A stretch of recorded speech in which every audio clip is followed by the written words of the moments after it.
नमस्कार दोस्तों, जीडीपीएल टीम आप सभी का वेलकम करती है। और आज के इस स्पेशल वीडियो में हम लोग डिस्कस करने वाले हैं आरपीएससी के 2010 से लेकर 2014 तक पूछे गए सवालों के बारे में। जैसा कि आपको पता है सेकंड ग्रेड आरपीएससी की एग्जाम आने वाली है, तो ये वाला वीडियो स्पेशली जो डेडिकेट है वो है आरपीएससी सेकंड ग्रेड टीचर्स के एग्जाम्स के लिए। तो 2010 से लेकर 2000 तक पूछे गए बहुत इंपॉर्टेंट कुछ अबव 100 क्वेश्चंस के बारे में हम लोग डिस्कस करने वाले हैं। और इसी तरह के वीडियोस के लिए हमारे साथ जुड़े रहेगा। और अगर ये वीडियो आपके लिए लाभदायक सिद्ध होता है तो इसे लाइक करना ना भूले, शेयर करना ना भूले और अपने अमूल्य फीडबैक देना ना भूले। और कुछ क्वेश्चंस में अगर आपको कोई प्रॉब्लम आती है तो हम हमारे द्वारा जो तैयार किया गया है वो उस क्वेश्चंस में अगर कोई प्रॉब्लम आती है तो आप अपने फीडबैक के माध्यम से आप अपने सवालों का सोल्यूशन पूछ सकते हैं। और जिन एस्पायरेंट ने अभी तक हमारे चैनल को सब्सक्राइब नहीं किया वो हमारे चैनल को सब्सक्राइब करना ना भूले ताकि हमारे सारे वीडियोज का लाभ उठा सके। यहाँ पर सिर्फ हम लोग क्वेश्चंस को ले रहे हैं, उनके डिटेल जानने के लिए हमारे द्वारा जो तैयार वीडियोज हैं लाइक 1919 का अधिनियम, 1935 का अधिनियम, स्पेशली हमने प्रत्येक टॉपिक को लेकर अलग अलग वीडियोज बनाए गए हैं। तो डीप तैयारी करने के लिए आप हमारे उन वीडियोज की स्टडी कर सकते हैं। यहाँ पर सिर्फ हम लोग क्वेश्चंस की चर्चा करेंगे। तो आज के इस वीडियो में पहला सवाल करते हैं स्थानीय स्तर पर। पहला सवाल है स्थानीय स्तर पर आकस्मिक एवं चरम पर्यावरणीय बदलाव के कारण का सबसे बड़ा उदाहरण क्या है। तो ये आरपीएससी के एग्जाम में आया हुआ है और इसमें जो ऑप्शन दिए गए थे वो दिए गए थे हैरिकेन, मानसून, वनस्पति चरम और उत्तर हिमालयी शीतलन। तो यहां पर हमारा जो करेक्ट आंसर होगा हेरिकेन। हेरिकेन को कहते हैं प्रभंजन। क्या कहते हैं? प्रभंजन के नाम से भी जानते हैं। तो यहां पर हमारा करेक्ट आंसर क्या होगा? हैरिकेन होगा। अगला सवाल सहारा मरुस्थल से लेकर भूमध्य सागरीय जो क्षेत्र है उसको प्रभावित होने वाली गर्म धूल भरी जो पवन जानी जाती है वो किस नाम से जानी जाती है।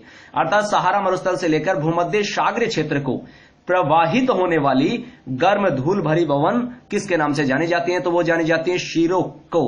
किसके नाम से? शीरोको। सन 2013 में विश्व पर्यावरण दिवस पर क्या नारा दिया गया था? तो नारा दिया गया था विचारिए, खाइए और बचाइए। क्या नारा था? विचारिए, खाइए और बचाइए। अगला सवाल है चुंबी घाटी किन देशों के मध्य प्रतिच्छेदित स्थान पर स्थित है। अगला जो सवाल है वो क्या है? चुंबी घाटी किन देशों के मध्य प्रतिच्छेदित स्थल पर स्थित है। तो किसके है? भारत, भूटान एवं तिब्बत इसका करेक्ट आंसर है। अगले सवाल की तरफ बढ़ते हैं कि चीन एवं जापान के मध्य सामरिक तनाव किस द्वीप से संबंधित है। यानी कि कौन सा द्वीप है जिसकी वजह से चीन और जापान के मध्य सामरिक तनाव है। तो कौन सा है? सेनकाकू, यानी कि दी या ओ यू। क्या नाम है? सेनकाकू अर्थात दी या ओ यू के नाम से भी जानते हैं इसको। अगले सवाल की तरफ अगर बढ़े तो अगला सवाल हमारा इंपॉर्टेंट है कि सिल्लीगुड़ी गलियारे से होकर कौन सा राष्ट्रीय राजमार्ग गुजरता है। किससे? सिल्लीगुड़ी गलियारे से होकर कौन सा राष्ट्रीय राजमार्ग गुजरता है। तो कौन सा गुजरता है? राष्ट्रीय राजमार्ग 31 अर्थात राष्ट्रीय राजमार्ग नंबर 31। मेघालय भारत के उत्तर पूर्व में स्थित, क्या मेघालय भारत के उत्तर पूर्व में स्थित राज्य का नाम सुझाया गया था? किसके द्वारा? एसपी चटर्जी द्वारा। अगला सवाल है वह साधन जिससे पृथ्वी पर सही स्थिति प्राप्त की जा सकती है। अर्थात वह ऐसा कौन सा साधन है जिसके माध्यम से पृथ्वी पर सही स्थिति प्राप्त की जा सकती है। तो वह है जीपीएस। क्या है? जीपीएस। अगला सवाल है औपनिवेशिक भारत में कौन सा संवैधानिक अधिनियम मॉन्टेस्क्यू घोषणा की परिणति था। तो भारत शासन अधिनियम 1919। कौन सा था? भारत शासन अधिनियम 1919। भारतीय संविधान की कौन सी अनुसूची, यहां पर अनुसूची के बारे में डिस्कस करते हैं कि भारतीय संविधान की ऐसी कौन सी अनुसूची है जिसमें दल बदल विरोधी कानून का संबंध या से संबंधित है। तो कौन सी है? 10वीं अनुसूची। कौन सी अनुसूची है? 10वीं अनुसूची। और भारत एक गणराज्य है क्योंकि भारत एक गणराज्य है, काफी एग्जाम्स में इन दिनों आ रहा है। तो भारत एक गणराज्य क्योंकि राष्ट्रपति निर्वाचित होता है। और संविधान में कौन सा मूल अधिकार मानव के दुर्व्यवहार को निषिद्ध करता है? शोषण के विरुद्ध अधिकार। कौन सा? शोषण के विरुद्ध अधिकार। देखिएगा अगला सवाल है भारतीय संविधान के किस भाग में राज्य के नीति निर्देशक तत्वों का उल्लेख है। अगला हमारा सवाल जो है वो है कि भारत संविधान में किस भाग में राज्य नीति निर्देशक तत्वों का उल्लेख है। तो भाग 4 में। कौन से में है? भाग 4 में। बहुत इंपॉर्टेंट क्वेश्चन है। राष्ट्रपति अपना त्यागपत्र किसको संबोधित करता है। तो सिंपल सा आंसर है उपराष्ट्रपति को। राष्ट्रपति के निर्वाचन से उत्पन्न विवादों की जांच किसके द्वारा की जाती है। तो सिंपल सा लॉजिक है कौन सा है, क्योंकि ज्यादातर जो मामले होते हैं उनकी कौन करेगा। तो राष्ट्रपति के निर्वाचन से उत्पन्न विवाद की जांच कौन करेगा? उच्चतम न्यायालय। राइट। अगला सवाल है भारत की विदेश नीति में असली गुट निरपेक्षता का सूत्रीकरण किसका? असली गुट निरपेक्षता का सूत्रीकरण के प्रस्तुतकर्ता थे। कौन थे? तो पीवी नरसिम्हा राव। कौन थे? पीवी नरसिम्हा राव थे। राइट। अगले क्वेश्चन की तरफ अगला सवाल है हमारा जैसलमेर में पालीवाल ब्राह्मणों द्वारा विकसित मौलिक पारंपरिक वर्षा जल संचयन पद्धति का क्या नाम है? तो हमारा करेक्ट आंसर होगा खंडीन। क्या होगा करेक्ट आंसर? खंडीन होगा। अगले सवाल की तरफ बढ़ते हैं कि किस इतिहासकार ने कालीबंगा को सिंधु घाटी साम्राज्य की तृतीय राजधानी कहा है? बहुत इंपॉर्टेंट सवाल है। तो किसने कहा था? दशरथ शर्मा ने। किसने कहा था? दशरथ शर्मा ने। और राजस्थान में प्रतिहार वंश के संस्थापक हरिश्चंद्र की राजधानी कौन सी थी? तो मंडोर थी। कौन सी थी? मंडोर। पृथ्वीराज चौहान तृतीय का समकालीन चंदेल शासक कौन था? तो हमारा करेक्ट आंसर होगा परमादी देव। कौन था? परमादी देव था। अगर हम लोग बात करें 1572-73 की, किसके बारे में चर्चा करें? 1572-73 में अकबर ने जोधपुर किसको सपोर्ट किया था? किसने? अकबर ने जोधपुर किसको सपोर्ट किया था 1572-73 में? तो किसका किया था? बीकानेर के राय सिंह को। किसको किया था? बीकानेर के राय सिंह को। हमारा करेक्ट आंसर होगा बीकानेर के राय सिंह। बात करें राणा राज सिंह मेवाड़, यानी कि किसकी बात कर रहे हैं? राणा राज सिंह, जो कि मेवाड़ के थे। उनके समकालीन कौन थे? तो उनके समकालीन थे औरंगजेब। कौन थे? औरंगजेब थे। नेक्स्ट सवाल की तरफ बढ़ते हैं कि अजमेर का राजस्थान में विलय हुआ था। बहुत इंपॉर्टेंट सवाल है, इन दिनों का एग्जाम में लगभग पूछा जा रहा है। बहुत इंपॉर्टेंट सवाल है। तो कब हुआ था? 1956 में। और अगला सवाल है इसी से संबंधित, कितने सोपानों में सिरोही का राजस्थान में विलय हुआ था? कितने सोपानों में हुआ था? तो करेक्ट आंसर होगा 2। राजस्थान के स्वतंत्रता आंदोलन में के दौरान गिरफ्तार होने वाली राजस्थान की पहली महिला कौन थी? यानी कि पहली महिला जो राजस्थान के स्वतंत्रता आंदोलन के दौरान गिरफ्तार हुई थी, तो वो थी अंजना देवी चौधरी। कौन थी? अंजना देवी चौधरी। अजमेर के ख्वाजा मोइनुद्दीन चिश्ती किस सूफी सिलसिला से संबंधित है? यह हमारा अगला सवाल। तो कौन किससे संबंधित है? सॉरी, माफी चाहूंगा, दोबारा से सवाल को सुन लीजिएगा। अजमेर के ख्वाजा मोइनुद्दीन किस सूफी सिलसिला से संबंधित है? तो किससे संबंधित है? चिश्ती। किस दुर्ग का प्रवेश द्वार 9 लखा दरवाजों के नाम से जाना जाता है? तो किसका नाम जाना जाता है? रणथंभौर। कौन सा जाना जाता है? रणथंभौर जाना जाता है इससे। अगले सवाल की तरफ बढ़ते हैं कि गोगा जी का मेला किस माह में बढ़ता है? बहुत इंपॉर्टेंट सवाल है। भाद्रपद में। किस में बढ़ता है? भाद्रपद में। और मेमंद आभूषण पहना जाता है, यानी कि मेमंद आभूषण कहां पर पहना जाता है? सिर पर। किस पर पहना जाता है? सिर पर। अगला है तेजा जी के जन्म स्थल का नाम क्या है? तो तेजा जी का जो जन्म स्थल है उसका नाम है खंडाल। क्या नाम है? खंडाल। अगला सवाल है, राज्य में संसदीय सचिव किसके समक्ष शपथ लेता है या प्रतिज्ञान लेता है? किसके? मुख्यमंत्री के। और बात करें किस राज्य के प्रशासनिक पद सोपान के शीर्ष पर कौन होता है? यह हमारा अगला सवाल। तो मुख्य सचिव। कौन होता है? मुख्य सचिव।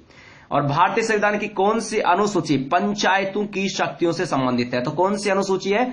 11वीं अनुसूची है। बहुत इंपॉर्टेंट सवाल है। राजस्थान राज्य मानवाधिकार आयोग की स्थापना किस वर्ष हुई? यह हमारा अगला सवाल है कि राजस्थान जो राज्य है उसके मानवाधिकार आयोग की स्थापना किस वर्ष हुई? तो किस वर्ष हुई थी? 2000 में, सन 2000 में।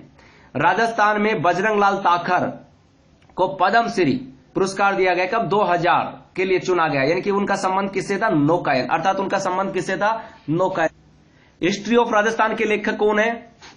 तो रीमा आहूजा। अगले सवाल की तरफ बढ़ते हैं। जो अगला हमारा इंपॉर्टेंट सवाल है कि यूनेस्को ने राजस्थान की 6 पहाड़ी किलों को विश्व धरोहर में शामिल किया है, तो उनके नाम क्या हैं? तो उनके नाम थे चित्तौड़गढ़, कुंभलगढ़, रणथंभौर, आमेर, जैसलमेर, गागरोन। बहुत इंपॉर्टेंट सवाल है। अगला सवाल जो है वो है कि राजस्थान में स्वतंत्रता संघर्ष के दौरान 1921-22 में जो भील आंदोलन हुआ उसका नेतृत्व किसने किया था? तो किसने किया था? मोतीलाल तेजावत ने। किसने किया था? मोतीलाल तेजावत ने।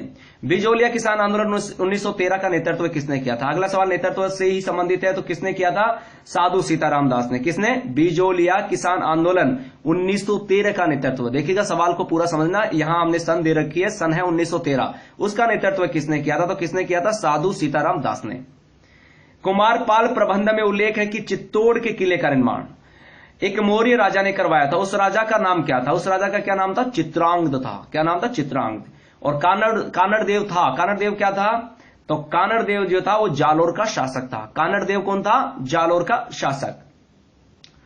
अगले सवाल की तरफ बढ़ते कि राजस्थान सेवा संघ के राजनीतिक फैलाने हेतु अजमेर के से जिस समाचार पत्र का प्रकाशन हुआ वह कौन सा था? नवीन राजस्थान। बहुत इंपॉर्टेंट है, लगभग एग्जाम में पूछा जाता है। अब बात करते हैं राजस्थान में पंचायती राज व्यवस्था लागू हुई कब हुई थी? 1959 से। बहुत ही इंपॉर्टेंट सवाल है, ऐसा देख लो लगभग इस क्वेश्चन को तो अच्छे से याद कर लेना, आने की पूरी संभावनाएं रहती है। भारतीय संविधान के किस अनुच्छेद के अंतर्गत पंचायती राज संस्थाओं का संवैधानिक मान्यता प्रदान की गई? तो किस के अकॉर्डिंग की गई? अनुच्छेद 243 बी। किसके अकॉर्डिंग? अनुच्छेद 243 बी यानी कि 243 बी के अकॉर्डिंग की गई। राजस्थान में अगर अगली बात करें कि लोकसभा में राजस्थान की कितनी सीटें हैं, तो लोकसभा में राजस्थान की कितनी सीटें हैं भाई? लोकसभा में सीटों की बात की जाए तो कितने? 25 हैं। और राज्यसभा में बात की जाए तो राज्यसभा से संबंधित भी कई बार सवाल आ जाता है। और राजस्थान में तारा भात की ओढ़नी किस वर्ग की महिलाओं में प्रचलित है? तो सबसे ज्यादा प्रचलित, जैसा कि सवाल आया हुआ है, मैं बात कर रहा हूं, तो यह है आदिवासी।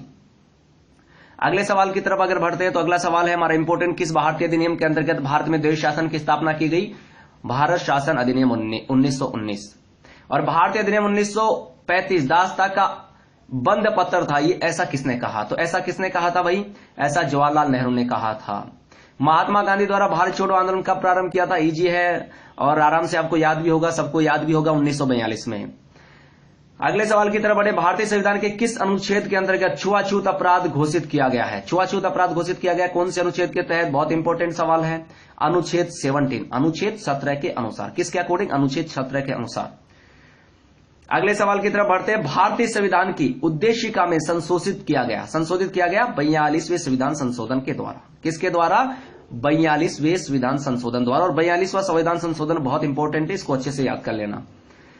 संवैधानिक उपचारों का मौलिक अधिकार किस अनुच्छेद में प्रदान किया गया है? तो अनुच्छेद 32। किसमें? अनुच्छेद 32।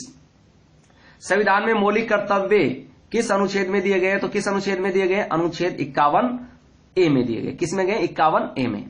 भारतीय संविधान में किस अनुच्छेद के अंतर्गत संशोधन किया जा सकता है? यानी कि भारतीय संविधान में ऐसा कौन सा अनुच्छेद है जिसके तहत हम लोग संविधान में जो है संशोधन कर सकते हैं? तो हमारा वो अनुच्छेद है 368। कौन सा है? 368 अर्थात 368। और बात करें नेक्स्ट की, तो हमारा अगला सवाल जो है वो है, संविधान के किस अनुच्छेद के अंतर्गत राष्ट्रपति पर महाअभियोग चलाया जा सकता है? तो किस अनुच्छेद के अनुच्छेद चला जा सकता है? अनुच्छेद 61 के तहत। हमारा अगला सवाल है, 13वें वित्त आयोग के अध्यक्ष कौन थे? 13वां जो वित्त आयोग था उसके अध्यक्ष कौन थे? तो विजय केलकर। कौन थे? विजय केलकर।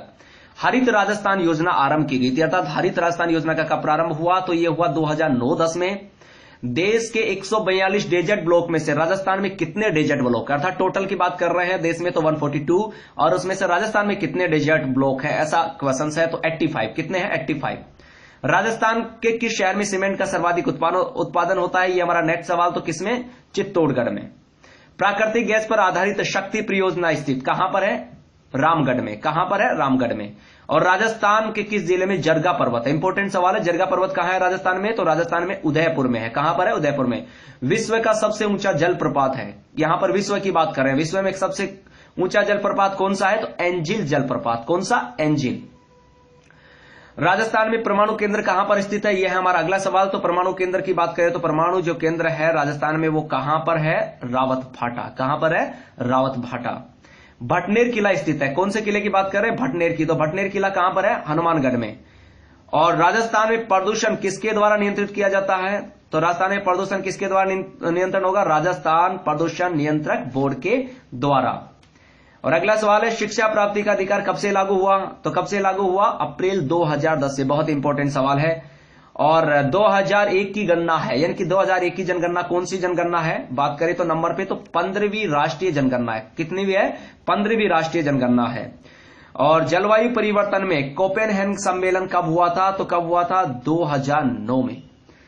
और एक सवाल जो लगभग हर एग्जाम में आता ही आता है वो है, विश्व पर्यावरण दिवस प्रतिवर्ष कब मनाया जाता है? तो ये मनाया जाता है 5 जून को। ये तो हर एग्जाम में लगभग पूछा जाता है आरपीएससी के एग्जाम में, तो इसको तो अच्छे से तैयार कर लो। माउंट आबू में दिलवाड़ा मंदिर कहां पर है? माउंट आबू में दिलवाड़ा जो मंदिर है वो प्रसिद्ध क्यों है? ये पूछा गया है सवाल। तो जैन मंदिर की कला हेतु। बनी ठनी पेंटिंग संबंधित है, बहुत इंपॉर्टेंट सवाल है, किशनगढ़ अजमेर शैली से। और किशनगढ़ यानी कि अजमेर शैली से है ये, ठीक है। बेली कृष्ण रुक्मणी किस भाषा का ग्रंथ है? किस भाषा का है? उत्तरी मारवाड़ी का। और अगर बात करें हिंदू पंचांग के अनुसार तो छोटी तीज का त्यौहार किस माह में मनाया जाता है? यानी कि हिंदू पंचांग के अनुसार छोटी तीज का त्यौहार किस माह में मनाया जाता है? तो कब मनाया जाता है? श्रावण में। कब मनाया जाता है? श्रावण मास में। और राजस्थान में सर्वाधिक महत्वपूर्ण लोक देवता माने जाते हैं। ऑप्शंस हैं मेरे पास, ऑप्शंस की बात करें तो तेजाजी हैं, कबीर है, तुलसीदास, सूरदास। तो कौन सा करेक्ट आंसर होगा? तेजाजी। और महिलाएं नथ धारण करती है, नथ कहां पर पहनती है? तो नथ तो सिंपल से आपको याद होना चाहिए इतनी कल्चर के बारे में, तो नाक में। कहां पर पहना जाता है? नाक में। ठीक है, और अगले सवाल की तरफ बात करते हैं। जोधपुर के निकट ओसियाओं के मंदिर का निर्माण किसने करवाया? तो किसके द्वारा करवाया गया था? प्रतिहारों के द्वारा करवाया। अगला सवाल है कि प्रताप की सेना का पठान सेना नायक था, तो कौन था? हाकिम खां था। हमारा करेक्ट आंसर हाकिम खां।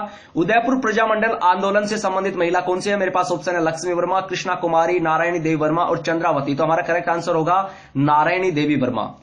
त्रिपुर सुंदरी का मंदिर किस जिले में है? बहुत इंपॉर्टेंट सवाल है, बांसवाड़ा में। जोधपुर के राठौड़ों की देवी जिसकी 18 भुजाएं हैं, कौन सी है? नागनैंची माता। कौन सी है? नागनैंची माता। भूरिया बाबा आराध्य देवता है। किसका आराध्य देवता है? गोठवाड़ के मीणाओं का। किसका है? गोठवाड़ के मीणाओं का। अगला सवाल है संत भूरीबाई अलख का कार्य क्षेत्र था। कहां का कार्य क्षेत्र था उसका? मेवाड़। क्या होगा हमारा correct answer? Mewar correct answer होगा। और फूल डोल उत्सव कहां मनाया जाता है? तो कहां पर होता है? हमारा सवाल है फूल डोल उत्सव मनाया जाता है राम स्नेही पंथ के द्वारा मनाया जाता है। और बात करें कि वर्तमान जो राजस्थान है उसका निर्माण की प्रक्रिया पूर्ण हुई थी, तो कब हुई थी? 1 नवंबर 1956 को। बहुत इंपॉर्टेंट सवाल है, कब हुई थी वर्तमान राजस्थान निर्माण की प्रक्रिया पूर्ण? 1 नवंबर 1956, 1 नवंबर 1956। ओके। रूपाधाय का संबंध जोधपुर के किस महाराजा से है? तो किससे है? इसका संबंध जसवंत सिंह से। और बूंदे में रंग महल का निर्माण किसने करवाया था? छत्रसाल ने। किसने करवाया था? छत्रसाल ने। कपिल मुनि का मेला कहां लगता है? तो कहां पर बढ़ता है? कोलायत में। कहां पर बढ़ता है? कोलायत में। अगला सवाल है तिमणिया नामक आभूषण कहां पर पहना जाता है? तो तिमणिया कहां पहना जाता है? गले में। कहां पर पहना जाता है? गले में। लांगूरिया लोकगीत है। नेक्स्ट सवाल है लांगूरिया लोकगीत है, किसका है? लांगूरिया कैसा लोकगीत है? भक्ति गीत है। कैसा है? भक्ति गीत। बादली के रचनाकार हैं चंद्र सिंह। क्या होगा हमारा करेक्ट आंसर? चंद्र सिंह। राज्यपाल हेतु न्यूनतम आयु सीमा निर्धारित की गई है। कितनी की गई है? 35 वर्ष। राज्यपाल पद हेतु न्यूनतम आयु सीमा कितनी है? 35 वर्ष। और सोनारगढ़ जो दुर्ग है, अर्थात सोनारगढ़ दुर्ग कहां पर है? यानी कि यहां पर सोनारगढ़ दुर्ग के बारे में सवाल किया गया था आरपीएससी में, तो पूछा गया था कि दुर्ग कैसा है। दुर्गों के प्रकार है ना अलग अलग, जैसे गिरि दुर्ग, जल दुर्ग, धानव दुर्ग, पारिक दुर्ग। तो ये कौन सा है? तो यहां पर बात करें तो ये वाला जो दुर्ग है वो है धानव दुर्ग के नाम, धानव दुर्ग में आता है। कौन सा दुर्ग आता है? ये धानव दुर्ग। अगला जो सवाल है कि किस राजपूत राजा ने हरिनाथ, सुंदरदास एवं नगददास जैसे विद्वानों को संरक्षण प्रदान किया था? तो आमेर के महाराजा मानसिंह ने। अगला सवाल है बीकानेर के प्रसिद्ध किले का निर्माणकर्ता किसे कहा जाता है? तो हमारा करेक्ट आंसर होगा राय सिंह। 17वीं शताब्दी की रचना राज प्रशस्ति महाकाव्य के रचयिता कौन है? तो रणछोड़ भट्ट। क्या है? रणछोड़ भट्ट। अगर बात करें वह कौन सा प्रथम अंग्रेज इतिहासकार था जिसने राजस्थान की जागीरदारी व्यवस्था लिखी? तो कौन था? Colonel James Tod. कौन था? माफी चाहता हूं, यहां पर हमारा सवाल फिर से मैं आपको रिपीट कर देता हूं ताकि वह कौन सा प्रथम अंग्रेजी इतिहासकार था जिसने राजस्थान की जागीरदारी फ्यूडलिज्म व्यवस्था पर लिखा? तो कौन था? कर्नल जेम्स टोड था। नवीन राजस्थान नामक समाचार पत्र के संस्थापक की बात करें तो कौन थे? विजय सिंह पथिक। बहुत इंपॉर्टेंट सवाल है। और नेक्स्ट सवाल की तरफ बढ़े कि राग मंजरी एवं रागमाला जैसे प्रसिद्ध संगीत ग्रंथों के रचयिता कौन थे? बहुत इंपॉर्टेंट सवाल है, पुंडरीक विट्ठल। कौन थे? पुंडरीक विट्ठल। अगला सवाल है हमारा वह प्रसिद्ध राजपूत राजा कौन था जिसने राजस्थान में सर्वाधिक दुर्गों का जीर्णोद्धार एवं निर्माण करवाया? तो कौन था? महाराणा कुंभा। कौन था? महाराणा कुंभा। ओडिशा में महावीर स्वामी को समर्पित जैन मंदिर का निर्माण किस राजा के काल में हुआ? यह अगला सवाल तो वत्सराज प्रतिहार के शासनकाल में हुआ। राजस्थान की प्रथम महिला मुख्य सचिव कौन थी? यह अगला इंपॉर्टेंट सवाल श्रीमती कुशल सिंह थी। और अब अगला सवाल करते हैं कि भारतीय संविधान के किस अधिनियम के अनुसार राज्य लोक सेवा आयोग अपना प्रतिवेदन संबंधित राज्य के राज्यपाल को सौंपते हैं? तो ऐसा कौन से में? अधिनियम 123 में वर्णित है। किसमें? अधिनियम। अगले सवाल की तरफ बढ़ते हैं। तो अगला हमारा जो सवाल है वो है कि भारत के कुल उत्पादन का सर्वाधिक राजस्थान में से किसका होता है? तो ऊन। इतिहास प्रसिद्ध सिवाना दुर्ग किस जिले में स्थित है? यह है हमारा अगला सवाल। तो सिवाना दुर्ग है बाड़मेर में। सिवाना दुर्ग की बात करें तो बाड़मेर हमारा करेक्ट आंसर होगा। और डीसी जोशी के अनुसार राजस्थान में कितने मृदा खंड है? किसके अकॉर्डिंग? डीसी जोशी के अनुसार तो 10। गोगुंदा व कुंभलगढ़ के मध्य स्थित पठार का नाम है? क्या नाम है? भोराट। बहुत इंपॉर्टेंट सवाल है। राजस्थान में प्रवाह प्रणाली कितने रूप में पाई जाती है? कितने रूप में पाई जाती है? करेक्ट आंसर होगा 3। और 2001 की जनगणना के अनुसार राजस्थान में जनसंख्या का घनत्व कितना है? तो कितना है? 135 व्यक्ति प्रति वर्ग। यहां पर बात करें तो हमारे पास ऑप्शन 135 व्यक्ति प्रति वर्ग किलोमीटर, 182, 165 और 172। तो करेक्ट आंसर होगा 165 व्यक्ति प्रति वर्ग किलोमीटर। और 2001 की जनगणना के अनुसार राजस्थान का लिंगानुपात कितना है? तो कितना अनुपात है? 921। अगला सवाल है कि अलाउद्दीन के आक्रमण के समय रणथंभौर का शासक कौन था? तो कौन था? हमीर। कौन था? हमीर था। भारत में योजना आयोग के अध्यक्ष कौन है? तो कौन होता है? प्रधानमंत्री। और वर्तमान की बात करें तो प्रधानमंत्री होता है, तो ऑब्वियस सी बात है कि प्रधानमंत्री इसका क्या होगा? योजना आयोग के अध्यक्ष। राणा सांगा ने किस युद्ध में बाबर को सेना को हराया? किस में हराया? बयाना। किस में हराया? बयाना। राणा सांगा ने किस युग में बाबर की सेना को, यानी कि किस युद्ध में बाबर की सेना को हराया? तो बयाना के युद्ध में। अगले क्वेश्चन की तरफ बढ़े तो चौवरी कर की प्रकृति थी, यानी कि चौवरी कर की प्रकृति क्या थी? पुत्री के विवाह पर कर जो लिया जाता था उसको किसके नाम से जाना जाता था? चौवरी। अगला सवाल है, फरिश्ता के अनुसार अलाउद्दीन खिलजी का जालोर पर द्वितीय आक्रमण किस वर्ष हुआ? तो किस वर्ष हुआ? 1311। किसके अकॉर्डिंग? फरिश्ता के अनुसार। पक्षियों को महत्व देने वाली चित्र शैली है। अगला सवाल है, पक्षियों को महत्व देने वाली चित्र शैली है तो कौन सी है? बूंदी शैली। बूंदी शैली में किसको महत्व दिया गया है? पक्षियों को महत्व दिया गया है। और बात करें अगली तो 25 मार्च सन 1948 को संयुक्त राजस्थान में जिस रियासत का विलय हुआ वह थी, तो किसका विलय हुआ था? प्रतापगढ़ का। 25 मार्च सन 1948 को संयुक्त राजस्थान में जिस रियासत का विलय हुआ था वह कौन सी थी? तो यह करेक्ट आंसर होगा प्रतापगढ़। और बात करें अगले सवाल की तो हमारा अगला सवाल है, 1938 ईस्वी में स्थित मेवाड़ प्रजामंडल का प्रथम अध्यक्ष, यानी कि 1938 में स्थापित मेवाड़ प्रजामंडल का प्रथम अध्यक्ष कौन था? तो कौन था? बलवंत सिंह मेहता। कौन था? बलवंत सिंह मेहता। इंपॉर्टेंट सवाल है अगला, बीकानेर प्रजामंडल की स्थापना किस वर्ष हुई? तो किस वर्ष हुई थी? 1936 में। कब हुई थी? 1900। अगला सवाल है कि हल्दी घाटी के युद्ध में मुगलों की ओर से महाराणा के सैनिकों के साथ साथ दोनों पक्षों के जिन हाथियों ने, दोनों पक्ष जो थे ना, कहने का मतलब दोनों पक्ष जो थे, जिन हाथियों ने बहुत वीरता दिखाई थी उनके नाम क्या थे? तो उनके नाम थे लूणा, रामप्रसाद, गजमुख और गजराज। नेक्स्ट सवाल है, बिजोलिया किसान आंदोलन में किस जाति के किसान सर्वाधिक संख्या में? तो यहां करेक्ट आंसर होगा धाकड़। ट्रेंच कमीशन किससे संबंधित था? तो किससे संबंधित था? बेंगू किसान आंदोलन से। बहुत इंपॉर्टेंट है ये। अगला सवाल है, सन 1857 ईस्वी के विद्रोह के समय राजस्थान में सैनिक छावनियां थी। कितनी थी सैनिक छावनियां? तो हमारा करेक्ट आंसर होगा 6। 22 जून 1908 को चित्तौड़ में राष्ट्र में परगना स्थित मातृकुंडिया नामक स्थान पर कौन से स्थान से आंदोलन प्रारंभ हुआ? तो किससे? वो भगत आंदोलन। शेखावाटी में ग्राम कठारथल में अप्रैल 1934 में किसके नेतृत्व में, क्या बात करें, किसके नेतृत्व में हजारों जाट महिलाओं ने किसान आंदोलन में भाग लिया? तो कौन था? किशोरी देवी। और समसभा की स्थापना किसने की? है हमारा अगला सवाल, बहुत इंपॉर्टेंट है एग्जाम की दृष्टि से। गुरु गोविंद गिरी ने। किसने की? गुरु गोविंद गिरी ने। अगर अगले सवाल की बात करें तो राजस्थान की सभी रियासतों को मिलाकर राजस्थान यूनियन का गठन करने हेतु 25-26 जून 1946 को राजपुताना, गुजरात व मालवा के नरेशों का सम्मेलन किसने बुलाया था? तो हमारा करेक्ट आंसर होगा मेवाड़ महाराणा ने। और बात करें तो डूंगर जी व जवाहर जी किस जिले से संबंध रखते थे? तो सीकर से। जल जोड़नी एकादशी कब मनाई जाती है? भाद्रपद शुक्ल एकादशी को। राजस्थान में वल्लभ संप्रदाय के प्रमुख धार्मिक स्थल कौन सा है? तो नाथद्वारा। और गोपा, मीणा, कालू, कीर, कान गुजरी और मियावंड व नाहर आदि क्या हैं? छोटी नाटिकाएं हैं जिनका मंथन घवरी उत्सव में किया जाता है। चावन शैली के प्रसिद्ध चितेरे नासिरुद्दीन नासरदी के नाम से भी जानते हैं, रागमाला का चित्रण किस शासक के संरक्षण में किया? तो अमर सिंह प्रथम। मारवाड़ी भाषा का विशुद्ध रूप कहाँ दृष्टिगत होता है? जोधपुर और इसके सीमावर्ती क्षेत्रों में। अगले सवाल की तरफ बढ़ते हैं। अगला सवाल है कि अमेरिका राष्ट्रपति की भारत यात्रा के दौरान उन्होंने अजमेर के गांव के निवासियों के साथ वीडियो कॉन्फ्रेंसिंग की थी, उस गांव का नाम क्या था? तो करेक्ट आंसर होगा Kanpura. World wild life fund WWF ने जनवरी 2010 की रिपोर्ट में 10 प्रजातियों को विलुप्त के कगार पर बताया। उसका पहला स्थान किस प्रजाति का है? तो उसका है बाघ का। और WHO का मुख्यालय किस देश में है? बहुत इंपॉर्टेंट सवाल है, स्विट्जरलैंड में। कहा है? स्विट्जरलैंड में। मानव अधिकारों की सुरक्षा के लिए प्रतिबद्ध विश्वव्यापी संगठन कौन सा है? Amnesty international. Amnesty international. 26/11 के आतंकी हमले में कसाब को मृत्युदंड की सजा किसने सुनाई? तो किसने सुनाई? आतंकवाद निरोधक विरोध विशेष अदालत ने सुनाई थी। और बात करें अगले सवाल की तो भारतीय नागरिकों को वर्तमान में कितने मूल अधिकार भारत के संविधान द्वारा प्रदान किए गए हैं? तो कितने हैं? 6। संविधान सभा के स्थायी समिति के सभापति कौन थे? तो डॉक्टर राजेंद्र प्रसाद। और राजीव गांधी खेल रत्न पुरस्कार 2010 किसे दिया गया? साइना नेहवाल को। चिकित्सा के क्षेत्र में 2010 का नोबेल पुरस्कार किसको मिला? तो वो था रॉबर्ट ली एडवर्ड, ब्रिटेन को। और अगले सवाल की बात करें तो जल दुर्ग कहां पर हैं, तो ये कहां है, काली सिंध और आहू नदी के संगम पर हैं।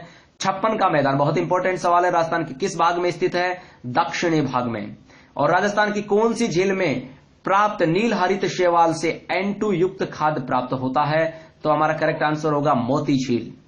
अगला सवाल है, कृष्णा जल विवाद न्यायाधिकार 2014 के दिसंबर 2010 के फैसले के अनुसार सबसे अधिक पानी किस राज्य को दिया जाएगा, तो किसको दिया जाएगा, आंध्र प्रदेश को। घना पक्षी विहार पक्षियों का स्वर्ग माना जाता है, यहां का मुख्य आकर्षण है, क्या है, साइबेरियन क्रेन। कौन सा है, साइबेरियन क्रेन। तो आज के वीडियो में हमने 100 और अबव 100 क्वेश्चंस के बारे में चर्चाएं की, जो 2010 से लेकर 2014 तक की आरपीएससी सेकंड ग्रेड टीचर्स के एग्जाम में पूछे गए थे। इसी तरह के वीडियोज और इनकी डिटेल्स जानने के लिए हमारे जो डिटेल्स के वीडियो दिए गए हैं, प्रत्येक पर्टिकुलर टॉपिक की डिटेल्स में वीडियोज दिए गए, उनके आप स्टडी करेंगे तो और भी ज्यादा आपको फायदा मिलेगा। अगर आपको वीडियो पसंद आता है तो इसे लाइक करना ना भूलें, शेयर करना ना भूलें, और अगर आपने अभी तक सब्सक्राइब नहीं किया है तो हमारे ज्यादा से ज्यादा वीडियोज का लाभ उठाने के लिए हमारे चैनल GDPL को सब्सक्राइब करना ना भूलें। आज के वीडियो में